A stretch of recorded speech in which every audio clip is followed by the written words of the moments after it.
Hey guys, welcome back to the channel. Today we're going to work on the Mustang. Unfortunately, I have a little bit of bad news. I drove the car, made a lap around our area that we live in, and I come back and parked it. This is when I was trying to tune on it some and straighten out a few little odds and ends. And then I drove home the next day and I noticed, you see that wet spot that's behind the car? I noticed that and I thought, well, maybe a dog peed on my tire. Well, I investigated this a little bit more and let me show you what I found. So there was the water spot, but I noticed some discoloration that went on around. So then I got up under the car and that discoloration goes all the way up like a little river up to the passenger side front. I wonder what that could be. Oh no! So I started investigating around the motor and trying to pinpoint where it was coming from. And I noticed back here that my firewall, which you can't see it because it's dark back there, but they was like a dried trail leading out this heater core hose all the way down the firewall. So I looked at the heater core, and the heater core also has like a green crusty buildup around one of the nozzles that stick out through the firewall. So you know what that means? Whew. That means pulling the dash and everything. This is an air conditioner car, so I probably will go ahead and remove the whole dash and move the box and everything, because I'm also going to do one more upgrade since I'm that far into it. And that is an evaporator. I'm going to go ahead and do a heater core and an evaporator, because this is low on Freon, so it don't cool right now anyway. So I'm going to go ahead and put a new evaporator in it, unhook these lines and let the Freon air out. And then I'll probably go somewhere once I put everything new, have pull vacuum on this, put a retrofit kit on it, and change it to R134A, because I'm pretty sure it's got 12 in it now. So let me show you what I bought. That may be a little sneak peek. Anyway, this is the heater core for the Mustang. This come from LMR. I got the evaporator core. So the part number for the heater core is 98621, and the evaporator is 54531. I went ahead and grabbed two new hoses for the heater core. So this is the return hose. It's 18472, the part number. And then this is the other hose, 18472, supply, 3/4 inch. That's the same part number. Well, no, one of them's E7SZ, and this one is E6LY. I was way off. Okay, so then I ordered the hose clamps kit for it to go ahead and put some new clamps on. That's come with everything there. And then I ordered an entire O-ring seal kit for the AC system. That way, if this thing was low on Freon and it's not cooling like it should, the compressor clutch is engaging and everything, so everything sounds good with the compressor. So I'm hoping the compressor's okay.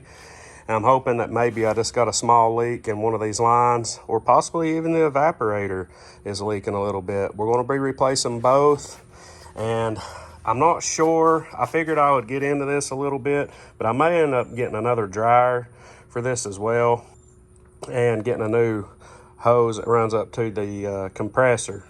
So let me get everything ready and let's get into this.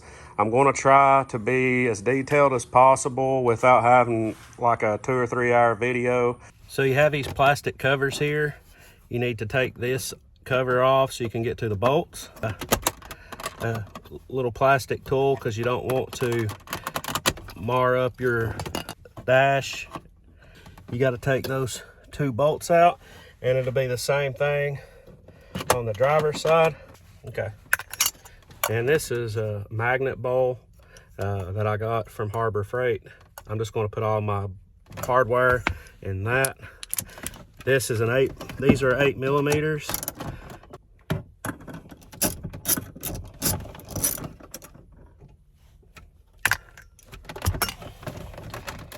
You should just be able to pull straight up with this.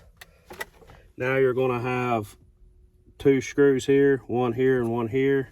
Let's take those out. Pop up your shifter.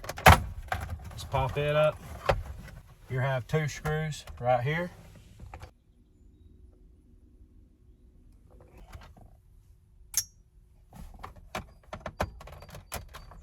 Okay, you should be able to pick it up now. You may have to slide it up just a little bit, turn it over, try to unplug your wires. So once you get these 2 plugs unplugged, you should be able to tilt this bottom up, or tilt the front up, tilt the bottom back, and just slide it off. We have 2 more bolts right here.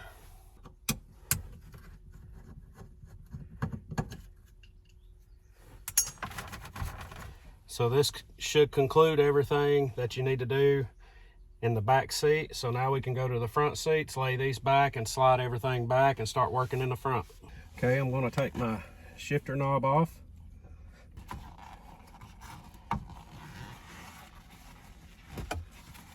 Okay, I'm going to take my stereo loose.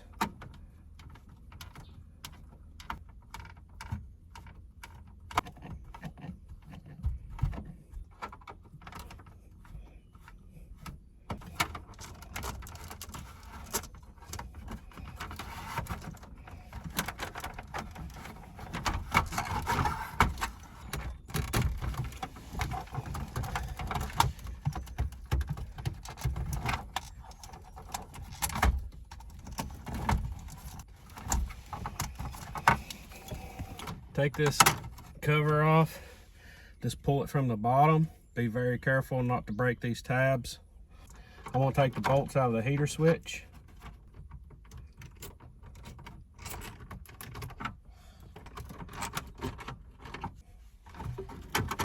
You should be able to pull it out. So there was a little bolt here and a little bolt here, and it held the vacuum lines, and then it held the cable. I just took this part off and pulled those 2 knobs. Now back up under here, you have a screw on each side. It's actually past the plastic, and then there's a metal brace that goes up here, and you should be able to get to those screws.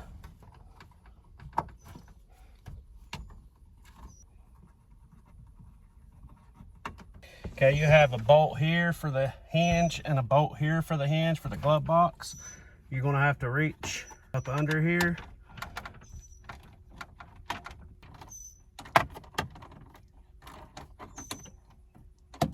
So you can see how there's the hinge and there's the hinge. Now you should just be able to open the glove box, push in on both sides, and it should come right out. Now you're gonna have these 2 screws here for your trunk light.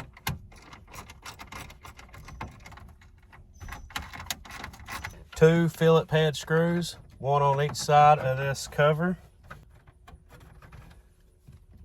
Pull down and toward the brake pedal. You got 2 bolts right here behind that cover.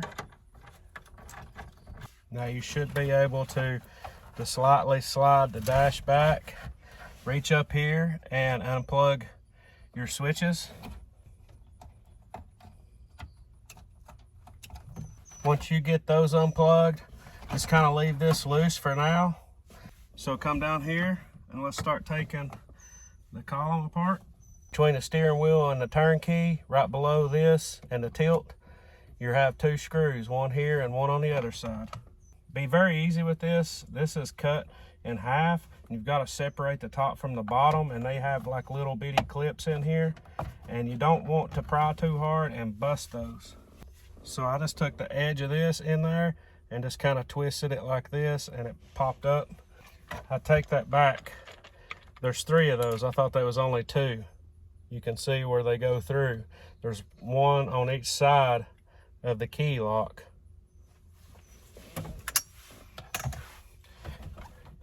You got to look over. It's been a minute since I've worked on a Fox. Okay, we're going to start taking this other cover off that goes under the column. There's a bolt on, the screw on each side, Phillips. And watch, when you take this off, you have these little nipples that stick up here, and you don't want to break those off if you can help them. They're lining pins, so you can line them up, and then it lines the screw holes up. But you also have these two pins here. So there's a bolt here and a bolt here underneath the steering column, one on each side.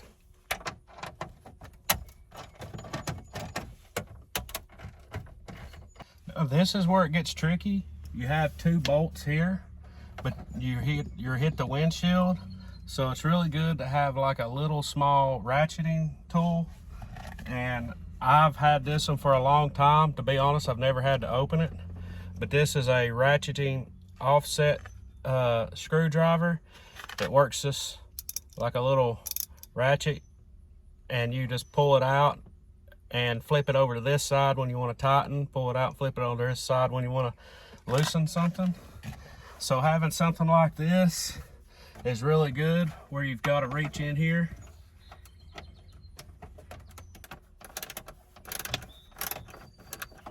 I have one more Phillips screw down here. I'm gonna go ahead and pop fuse panel box lid. I think I'm gonna have to drop this steering column. This does not want to come out, but you got ears that come underneath the dash. You can't pull it out far enough, and I don't want to put it in a bind. So I'm gonna drop the steering column a little bit. That way this should just slide straight back. Okay, what I done, I didn't push record, so sorry about that. But you have your hood release. It goes up under your, bolts up to your steering column. You need to take these two nuts off of that, and then you can reach the two nuts that's behind it. I used a 14mm socket to take off the first two.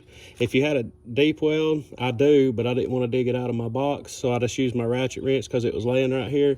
You can slide it in between here and angle it, and you can get them off on both sides and loosen those up. And then there's two more back here, one right here and one right there. Only thing I did was loosen them up to the bottom, and then I run these nuts down to the very end, and I think that's going to give us enough to get this dash piece around the steering column. Let's jump back up here and see what we got.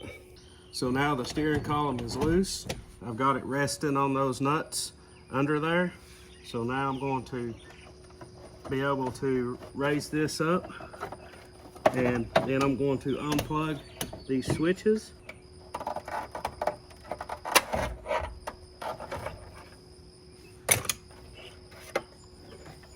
Now we got this piece out.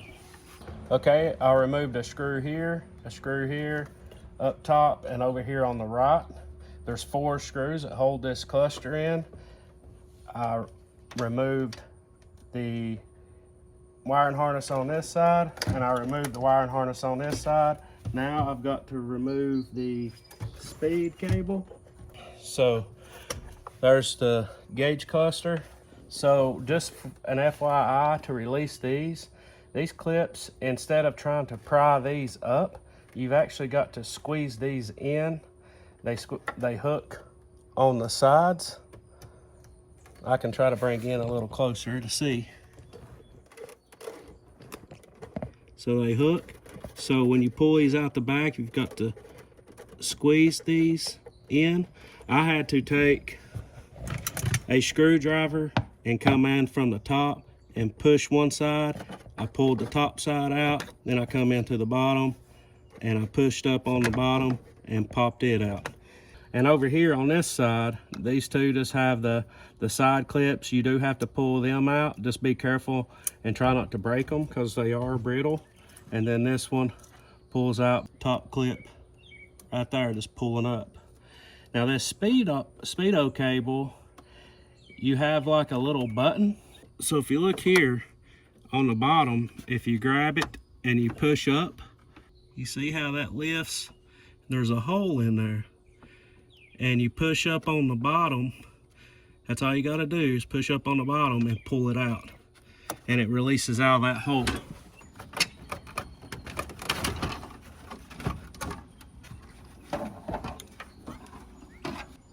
Take my pry tool here, stick it in here,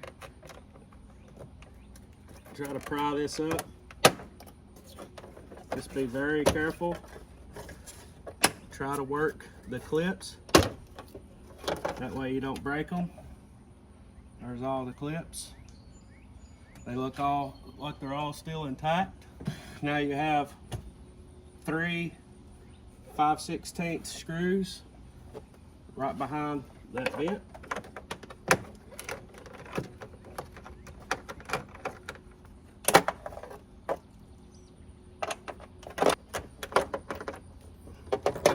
This is the screw that I was talking about. I had to go back to the ratchet screw because I can't fit my screwdriver in here. You possibly could, if you have like a little stubby screwdriver, that might work. But this little gadget right here works really well. Now take your pry tool, the plastic one, and kind of come in from the bottom. And then just work your way up to this side. There's a bolt right here on the top of the speaker, up above the speaker at the dash. It's another 5/16. We need to take that loose.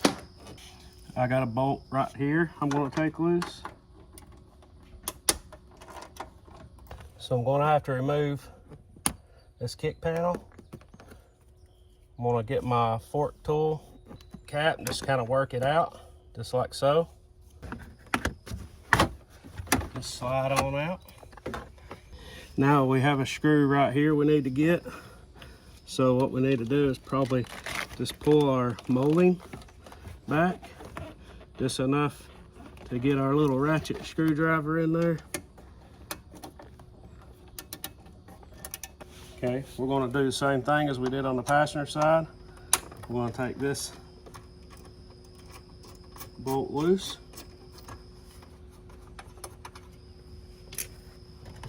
We're going to take these 4 screws right here. There's 2 on this side and 2 on this side. That will remove this little metal bar that goes underneath the column. Remove this kick panel. We need to take the first screw out. That should give us enough flex. Just be careful. And just pull back on it. It should slide out. So we got that screw right there. I'm going to try to get it without removing the weather stripping. Okay, this dimmer switch, I think it's got me hung up. I can't really get to it to unplug it. So what I'm going to do is just unbolt it. There's a bolt on each side. It's 5/16. So there's the dimmer switch. I need to take the fuse box loose. I forgot about this. The 2 5/16 bolts, one in this corner and one in that upper left-hand corner. Okay, what I'm going to do now is I unhooked all the wire and harness from the steering column. And I'm going to take this bolt in the corner, and then there's a bolt right over there in the same place in that corner. I'm going to take both of those loose.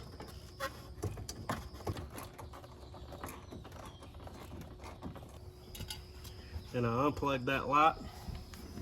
So let's see if we can get this dash to come out.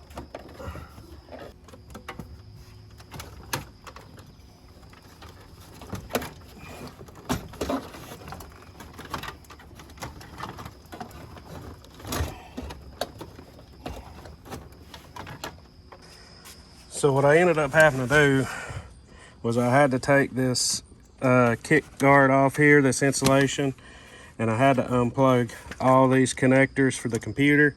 It was stretching this and it wouldn't come on out. I unplugged that. I unplugged the vacuum lines, and I unplugged this. I'm assuming it's some type of actuator. So I pretty much just unplugged this so I could get this dash scooted back. Now what we got to do next is start unbolting this, and we got to pull this whole box out because I've got to put an evaporator in it, evaporator core, and I've got to put a heater core. I think the heater core is right there, and the evaporator I think somewhere right in here, and we're probably going to have to cut that open. So I've got to get all that out. I'm sure this is going to be a pain in the hind end. There's probably some things on this dash that I didn't have to take loose. It's been a long time since I've worked on a Foxbody, so it was just kind of trial and error. But is this going to have to go back? I mean, that's all there are to it. When I get off work tomorrow, we'll get back at it.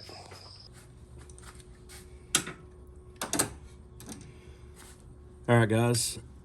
This is the next day. We're going to start taking these heater core hoses off.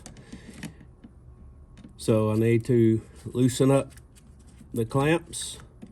Then we can pull the hose off. We may spill just a little bit of antifreeze here, but that's okay. I don't know if you can tell, but these hoses would not come off. I even ripped them in half trying to get them off. So I'm hoping this hose will fit through the firewall because I'm going to leave it on there. I would, if I was a betting man, I'd say those are the factory hoses and it's never been off, and they are seized on there. Shoo. Now I'm going to try to take the bolts out for this accumulator or dryer, whatever you want to call it. There's two bolts, they go in, or two studs that stick outside the firewall here. I'm going to have to take both nuts off, but I'm also going to take this out completely because I'm probably going to put a new one in.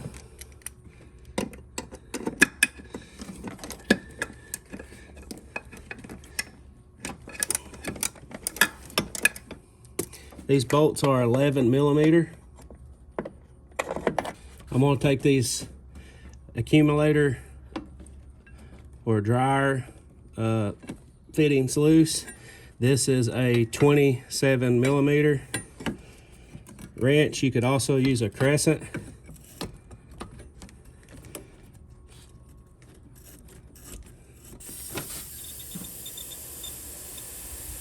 It's got a little bit of pressure on it. I'm going to let that bleed off.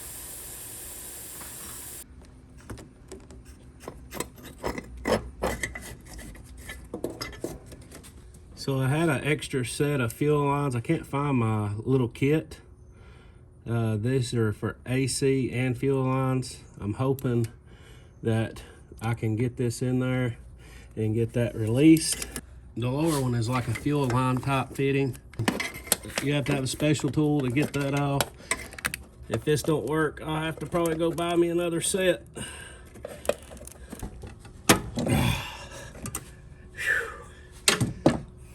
Now that I got this off, you've got a bolt here and a bolt here you got to get.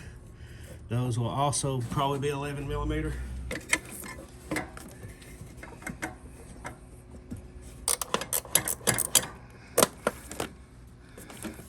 Those are not that tight. Well, mine wasn't. Okay, I think I got everything unhooked here. Now let's go inside the vehicle and take out the bolts in there. So I have most of this unhooked, but we need to unhook the rest. I think we're gonna have a bolt here. Well, up here we can take these metal brackets loose.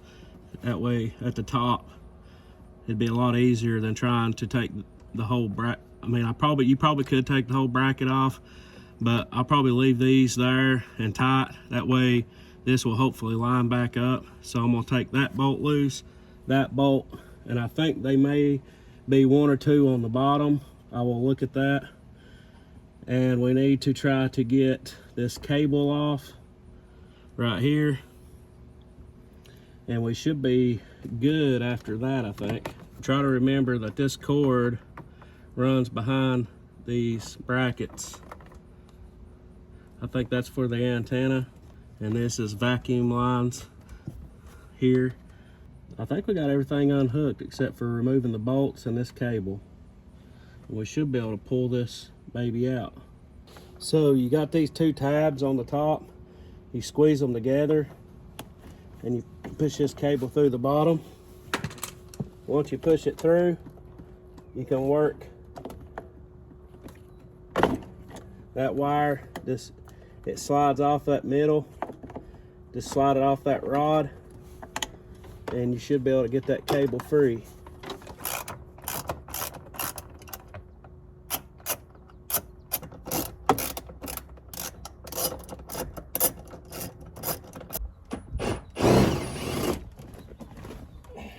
There's one down there in the bottom. It's hard to find. It's kind of tucked up in there.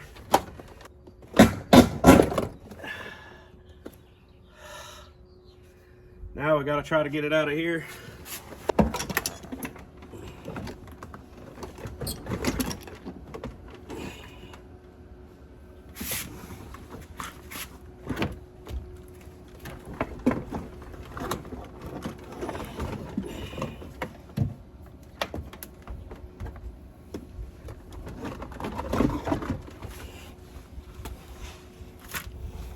It is out, but I'll tell you, that sucks. Let's go ahead and get the air conditioning box over here and get it cut open and get everything replaced. I dread putting this back so bad. It is what it is. You gotta do what you gotta do. All right, guys, this is just like you would be facing it in the car. There's your vacuum in the front. There's your plug-in. There's your other plug-in. There's where the cable run through and grab the blend door. So just like we're going to look in the vehicle here. Now this, you've probably seen a lot of YouTube videos. Once you get to this point, you take this screw out and this screw and these two back ones, so 4 screws, and this cap should come off and we should be able to get the heater core out. And then you have this line like so. It goes all the way around. You're going to chase that line and cut it out because there's no way of getting that evaporator out without taking the box all the way apart at the seam.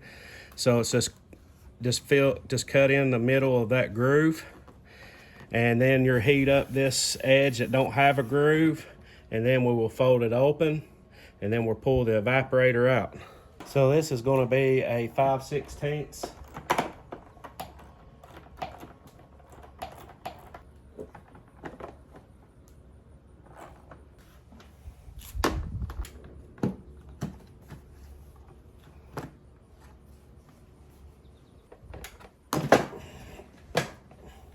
You can see a little bit of green down through here, but you would think it'd be leaking in the side of the car, and I think it was leaking outside. You can see how this one's like a greenish color, but I don't see any holes or anything. I don't know. This may have all been for nothing. So here's my flat blend door. I'm going to try to clean some of this up, vacuum it out. I got some liquid nail, fuse it.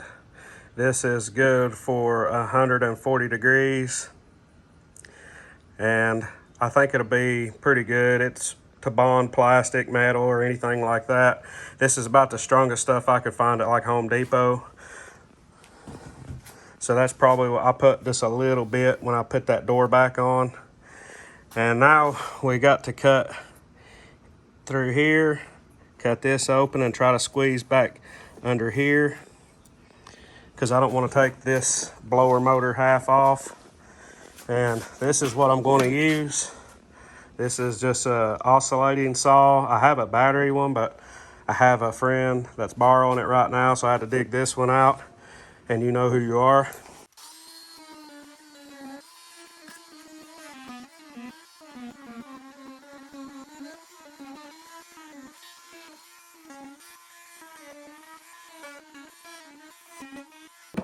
I got it cut. Let me go grab a torch.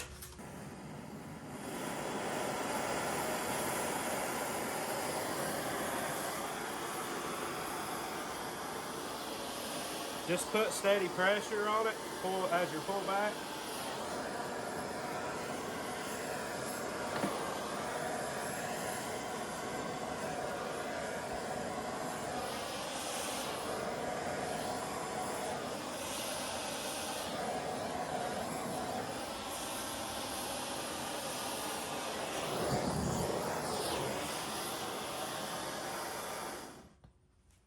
So you can see, I probably got a little too hot, but that will do it. Let's pull the evaporator out. So there's the evaporator. And if you look, these are coming out the front and there's foam on this one side. So I went and bought some of this insulation tape, and I'm probably going to put it on here because you can't get this stuff off. It just tries to rip in pieces. It's not worth it. I may have to put 2 layers to kind of get that thickness. You don't want to slide that in there and it just be rattling around. So I heated this up. Got a little too warm, and then I didn't let it cool before I tried to pull the evaporator out, and it was so tight that it actually rubbed a hole in that where it was still soft. So learn from my mistake. Let this cool a little bit if you put heat on it before you pull this out. You can see there's trash and stuff in here. The fan looks pretty good. I don't see any broken teeth. So, all right, let me clean this out. You can see that there was a little bit of coolant that leaked right here. So I do think it was leaking.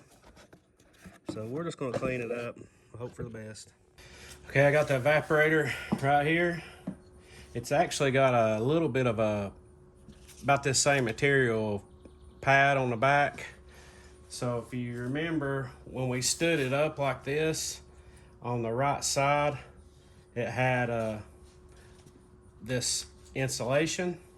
So I cut a little piece here, and one might do it. I'm gonna see.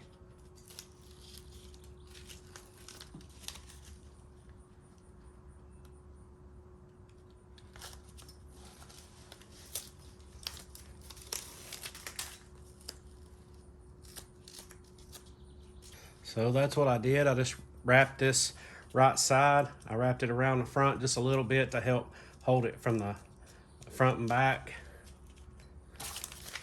Now I'm going to try to slide this in. We got everything cleaned. Hopefully this is a tight enough fit. Feels like it will be. Well, it still kind of rocks in there quite a bit. So I added some more cushion in the back. Hopefully this will be more of a snug fit. I think it will be.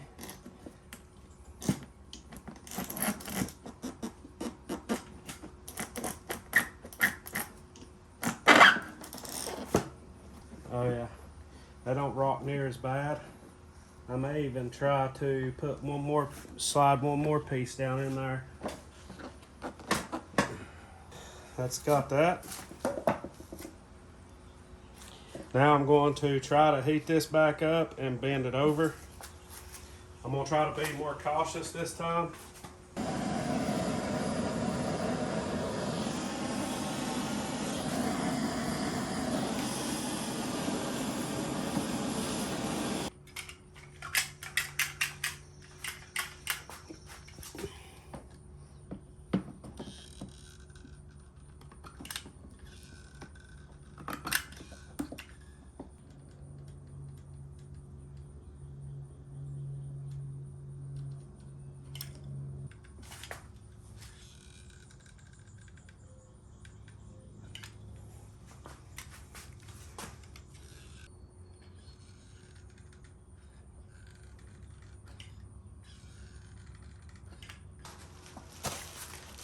Now here's the heater core. And this is what they give you for the heater core. So I'm gonna take it off and wrap it around it.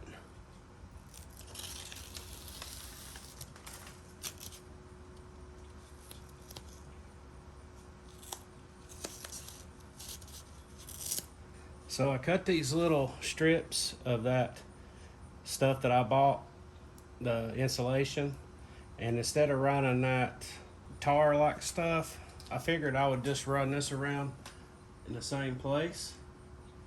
That way, hopefully, it will seal off.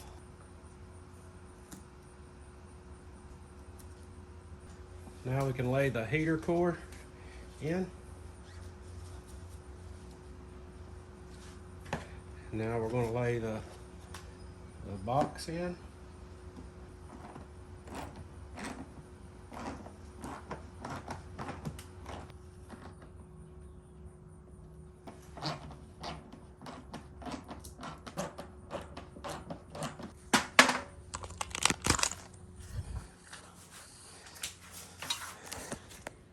So you can see, I just put tape on here, but you can turn it. I just flipped it around backwards to help keep that plugged. I got the original plugs that come with the evaporator, and I've got construction adhesive around through here. I'm going to give that time to dry. I'm going to take a break and we will get back at it.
Guys, got it all back together. I started it yesterday evening, let it run for a little bit, and checked all the lights just to make sure everything worked and to make sure that we didn't have any water leaks. I didn't see anything as of yesterday, but I am today going to drive it and try it out and get it good and hot, and then come back, park it, and then see if I still have a water leak or not. I'm hoping that the heater core was the issue. That's what I thought it was. That's where I seen the water initially coming from. So we will see what happens. All right, guys, that's gonna conclude this video. I think everything's good to go. It was a lot of work. It took me about 10 hours total labor, I guess, to swap everything over, maybe 11 hours. But granted, when I was putting it all back together, I was trying to clean all the parts. This thing had a lot of dust and dirt in between the cracks of all these plastic pieces, and I tried to clean in behind them, and I tried to clean the front, of course. I'm gonna go get some more interior cleaner. I ran out of what I had, so I'm gonna try to put some protectant on the dash and stuff like that for heat. And I got some more videos coming up. I got some more parts to do to this car. We like a long ways of getting this car to where I want it to be. But with that being said, I appreciate you watching, and we'll catch you on the next one.